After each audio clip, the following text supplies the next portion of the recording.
안녕하세요. 2022학년도 서울대학교 수시 모집 일반 전형 물리면적 기출문제 중에 1-4번 문제를 풀어보도록 하겠습니다. 좋아요, 구독 부탁드립니다. 1-4번 문제는 다음과 같습니다. 두 개의 렌즈를 이용해서 스크린에 뚜렷한 상이 생기게 하도록 할 수 있는 장치를 만들었습니다. 하지만 여기에서 A의 위치를 조금 더 왼쪽으로 이동시키게 되면 결국 정확하게 스크린에 상이 생기지가 않습니다. 하지만 만약에 이 스크린에 어느 정도의 크기를 갖게 되는 직경이 존재하게 된다면 그 직경의 크기를 우리는 L이라고 두고 그 직경이 L이 되는 순간에서의 이동한 거리, A의 이동한 거리를 구하라는 것입니다. 한번 살펴보도록 할까요? 그림을 다음과 같이 볼 수가 있고요. 먼저 붉은색 광선처럼 A의 위치가 바뀌면 최종 상의 위치도 변하게 됩니다.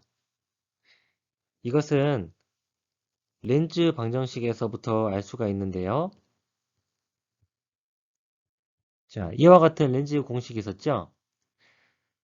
만약에 렌즈로부터 좀 더 왼쪽으로 갔습니다. 그러면 P값이 증가한다는 것이죠.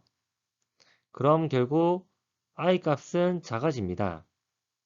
그렇기 때문에 첫 번째 렌즈에 의한 상이 조금 더 왼쪽으로 와 있는 겁니다. 자, 이 위치가 두 번째 렌즈에서의 새로운 물체의 위치입니다. 역시 조금 더 길어졌죠? 조금 더 길어졌기 때문에 똑같이 상의 모습은 조금 더 앞쪽으로 위치를 하게 됩니다. 그래서 스크린에서 조금 더 앞쪽으로 이렇게 상이 생기게 된 것입니다. 그런 식으로 상을 작도를 하였습니다. 그리고 첫 번째 렌즈로부터 떨어진 거리를 x라고 두고 처음 p값을 대입해서 전개를 해보도록 하겠습니다.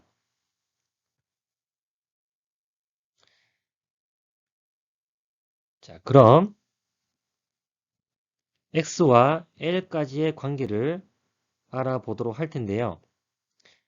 두 개의 렌즈를 통과하면서 결국 l을 x로 표현하면 되겠다라는 것이 이번 문제의 전략입니다. 초점은 문제에서 나와 있습니다. 먼저 첫 번째 렌즈에 의해서 초점 거리를 구하면 15cm라는 것을 쉽게 알 수가 있고요. 두 번째 렌즈를 통해서 8cm라는 것도 알 수가 있습니다. 붉은색 광선이 아니고 문제에 나와 있는 검은색 광선의 모습들을 보면 각각의 초점 거리를 구할 수가 있죠.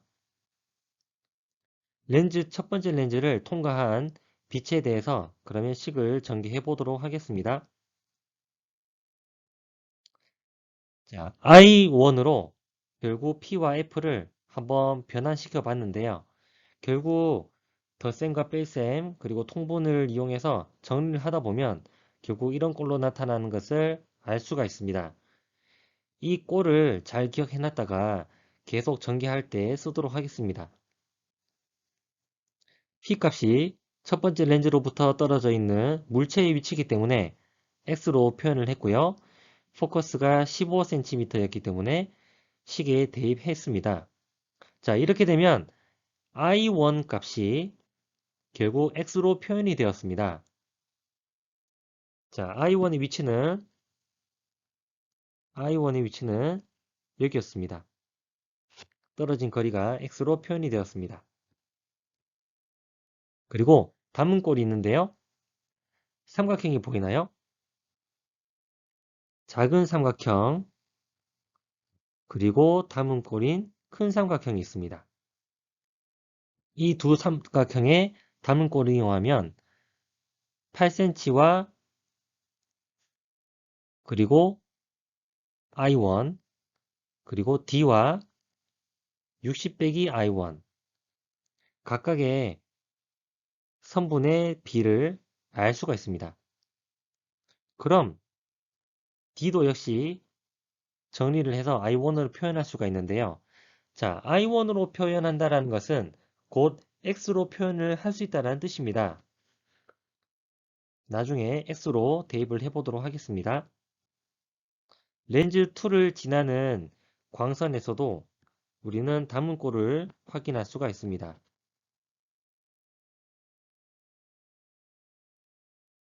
먼저 렌즈의 방정식에 대입을 해보면 두 번째 렌즈로부터 떨어진 P의 P2의 값이 결국 60 빼기 I1입니다. 여기서부터 떨어진 거리가 결국 60 빼기 I1인 것을 알 수가 있습니다. 그렇게 해서 상의 위치가 결국 I2가 어디에 생기는지를 식으로 나타낼 수가 있죠.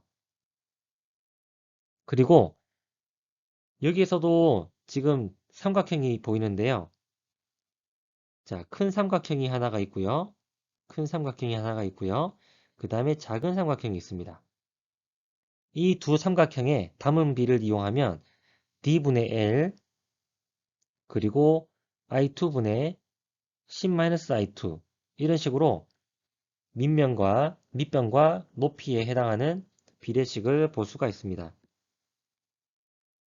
결국 L을 I2와 D1으로 표현을 했는데요. 자, 여기서 주목해야 될 점은 결국 X와 L의 관계를 우리가 표현하는 것이 목표이고 I2는 I1으로 표현할 수가 있습니다. 위에 식이 있죠. 그리고 D1은 역시 I1으로 표현할 수가 있습니다. 그리고 I1은 X로 표현할 수가 있죠. 결국에는 L을 X로 표현할 수가 있을 겁니다. 자, 그러면 필요했었던 식들을 한번 대입을 해볼게요. 자, D에 I1으로 정리를 하고 I2에도 I1으로 대입을 해보면 결국 L 값이 I1으로 정리가 됩니다. 자, 전개를 계속하면 결국 L 값이 간단한 I1으로 표현이 되고요. 이제 I1의 X 값을 대입을 하게 되면 결국 L이 X에 대한 함수로 전개가 됩니다. 자, 다음과 같이 전개가 됐는데요. 문제에 나와 있는 근사를 하게 되면 자, 결국 60.72872 나옵니다. 애초에 나와 있었던 문제에서는 떨어진 거리가 60cm에서 얼마만큼 더 가느냐입니다. 여기 델타 X를 구하는 것이죠. 그렇기 때문에 여기서 60을 빼게 되면 결국 0.72 정도의 센티미터의 거리가 주어졌을 때 우리가 원하는 L 값이 나오게 된다는 것을 알 수가 있습니다. 자, 만약에 계산기가 없는 상황이면 이렇게 소수자리 뒷부분을 알 수가 없습니다. 하지만 문제에 나와 있는 근사를 어떻게 하라라는 방식대로 근사를 한다면 계산기가 없어도 0.72 정도의 값은 우리가 알 수가 있는 것이죠. 자, 이와 같이 1-4번까지 풀이를 해봤습니다. 여러분들 분발하시고 기하광학 문제를 이상으로 마치도록 하겠습니다.